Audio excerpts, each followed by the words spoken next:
Bom dia, queridos estudantes do segundo ano, tudo bem com vocês? Então, a aula de hoje, nós vamos entrar em nacionalismo no século XIX, tá? Então, nós vimos Estados Unidos no século XIX, que também está dentro dessa temática aqui. Por quê? Porque os Estados Unidos vai se tornar também, no século XIX, muito nacionalista, com aquela doutrina do destino manifesto que nós vimos na aula passada. Então, lá América, o nacionalismo na América. Agora a gente vai começar a entender o nacionalismo na Europa, beleza? Depois nós vamos juntar essas duas temáticas, que vocês vão ver que elas vão se juntar na Primeira Guerra Mundial, mas isso é mais pra frente. Tá. Então, o conceito de nação, Hobsbawm, que é um historiador bem famoso aí, que você já deve ter, escreve a Era das Revoluções, a Era dos Extremos, afirma que nação é determinada pelos seus próprios membros, que valorizam certos elementos em comum. Então tem que ter alguns elementos em comum que vai justificar a reunião do grupo, o sentido de grupo, tá certo? Nação inclui muitas pessoas, tá? A gente tem um conceito de nação assim, todo mundo é nação, mas não necessariamente, porque exclui aqueles que não têm qualidades, características que justificam a união do grupo. O que significa isso? O nacionalismo nos Estados Unidos. Então, aqueles que não estão dentro do contexto do destino manifesto, na época do século XIX que eu estou falando, eles não se enquadram no sentido de nação, tá certo? Muitos indígenas, por exemplo, muitas pessoas que do Sul que não perderam a Guerra de Secessão, talvez não vão entrar nesse sentido de nação que se coloca aqui com Hobsbawm, tá? Então, é bem interessante que tem que ter algumas características dos elementos que tem em comum de cada nação. É muito fácil quando a gente pega Hitler, Mussolini, fascismo, isso tudo que vai ter o sentido de nação, mas vai ter muita gente na Alemanha, na Itália, que vai ser contra esses ideais. Então eles não vão ser considerados nacionalistas nesse conceito de Hobsbawm aqui, beleza? Então, 3 exemplos de nacionalismo no século XIX, só que a gente só vai nessa aula estudar um deles, que é o exemplo francês, tá? Então os exemplos são França, Alemanha e Itália. É importante ressaltar aqui, gente, que a Alemanha e a Itália não se formaram estados nacionais ainda, só em 1870. Só no final do século XIX, enquanto Portugal, Espanha, a gente já falou muito de Itália, dos portos italianos, Gênova e Veneza, Renascimento, mas ainda não se tem um país, um estado nacional, tanto na Itália quanto na Alemanha, por várias questões que nós vamos ver depois. Então, nós vamos trabalhar França. Tá, qual que é o contexto? O contexto é na época de Napoleão, que a França vai começar a se tornar nacionalista, que ele vai consolidar a Revolução Francesa, os ideais, a burguesia que vai se consolidar, tal. E pós-Napoleão, porque quando Napoleão é derrotado em 1815, tá aqui, no Congresso aí vai ter um Congresso de Viena, em que os países vitoriosos, que vão ser Áustria, Prússia, Rússia e Inglaterra, vão se reunir e vão adotar 2 princípios: o equilíbrio europeu, dividir as terras que Napoleão tinha derrotado, e a legitimidade, que não vai ser defendida pela Inglaterra, que vai ser defendida só por Áustria, Prússia e Rússia. O que é a legitimidade? É a manutenção do absolutismo, tá certo? Então, o que vai acontecer?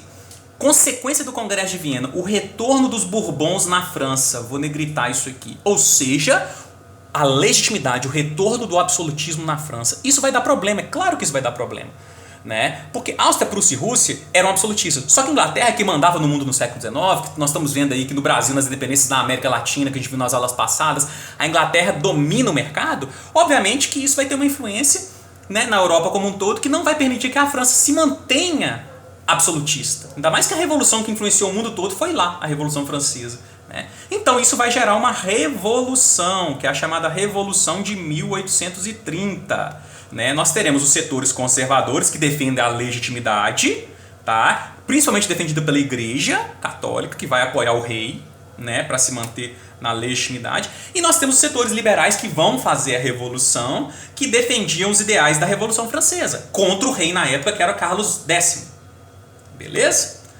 Em 1830, os liberais nacionalistas vão sair em Paris, mesmo Paris que teve a Revolução Francesa, protestando com o rei. O rei vai abdicar e vai ter que se exilar, tá certo? Então a Revolução de 30 se encerra assim, bem próximo daquilo que foi a Revolução Francesa nesse aspecto, e vai influenciar o restante da Europa. Então, a Europa vai ver o seguinte dilema: conservadorismo, Áustria, Prússia e Rússia, defende o absolutismo. Liberalismo, Inglaterra, agora França, e vários outros que defendem esses ideais liberais contra o antigo regime é absolutismo. Então, em 1848, isso vai bombar na Europa e até no Brasil. O Brasil vai ter a Revolução Praieira, também influenciada por esses ideais liberais, que é o quê? A favor do liberalismo e contra o absolutismo. Beleza? Então, observação. Vê livro, página 163 e 164, que falam das mulheres. Né? Primeiro momento que nós vamos ter o termo feminismo, né? Vai ser aqui nesse contexto das revoluções de 1848. Muito bacana, certo? Influência do socialismo. Mas aí, eu já expliquei isso várias vezes, mas eu vou explicar pela milionésima vez. Né? Quando a gente fala, socialismo e liberalismo, né? Liberalismo é capitalismo.